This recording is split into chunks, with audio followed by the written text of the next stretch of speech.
Chuck Close's choice of subject matter is mainly giant mugshot hits of himself, friends, family members, fellow artists, and famous people, presented in full face. To Close, a face is a roadmap of someone's life. There is always a great deal that is communicated about who this person is and what his life experiences have been. The scale of these works forces viewers to read the surface of a painting in a close-up manner compared to when they would read an actual face. The microscopic view on these faces presents every pore and wrinkle. This confronts viewers with details often overlooked due to the limited capacity of the human eye to capture details only a machine can capture. Yes, Close only refers to photographs and uses a grid method to transfer the visuals from the photo to the canvas in a mechanical and systematic manner. This approach makes the portraits look distant, detached, and cold. The size and details draw you in, yet the apathetic characteristics repel you, with no scrap of sentimentality, making the psychological reading of the faces more complex and difficult. In his later works, looser brushwork to create abstract shapes are seen in grids, yet coherent hits are still seen from afar.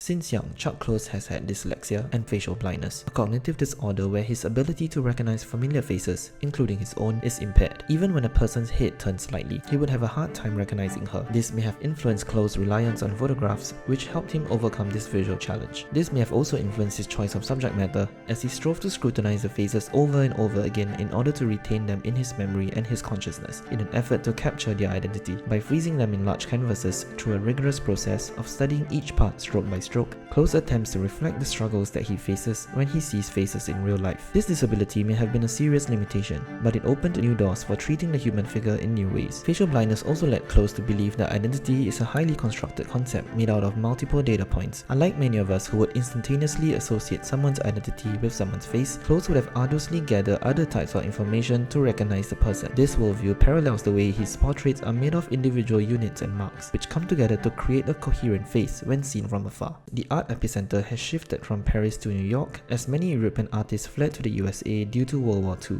American artists wanted to set themselves apart from European Academy's classical conventions, which believed that art making consisted of standardized rules of idealized representations, proper planning from composition to color choices, restraint, and a lot of hard work. To counter those conventions, Americans embraced the avant-garde abstract expressionism, an art style that celebrated abstract representations created by improvisation, emotion, freedom, and seemingly little effort. This style became a staple across many art schools in the country. In Yale, Close was taught how to mimic this style, along with many other art styles, and excelled. Despite being a super student, he felt that he could only make poor imitations and was not able to pursue true authenticity that these revered artists could. He wanted to be a great artist, to create art that was personal and different from the norm, yet appreciated by others, so he started looking for alternatives by sampling multiple viewpoints from visiting artists and other students, and experimented until he found his photorealistic style.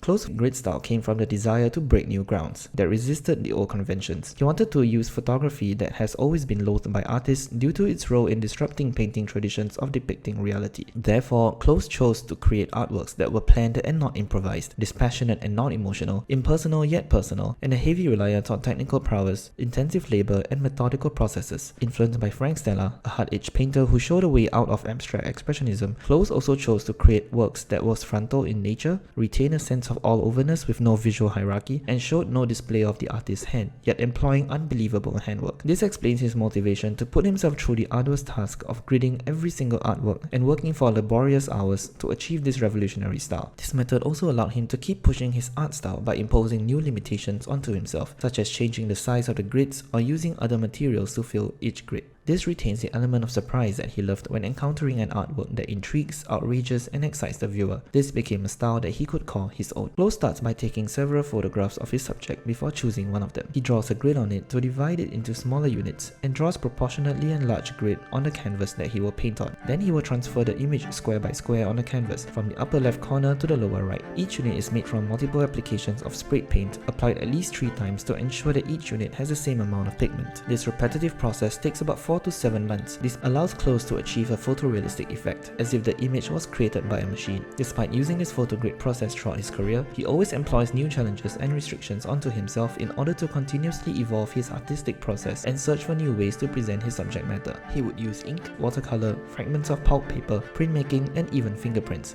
After he was paralyzed, he experiments with abstraction with each grid. He straps his brush to his wrist, paints the grids with organic contours of colorful paint, and rotates the painting when he wants to paint unreachable parts of the canvas. It is clear that Close's systematic technique plays a more crucial role than the subject matter itself.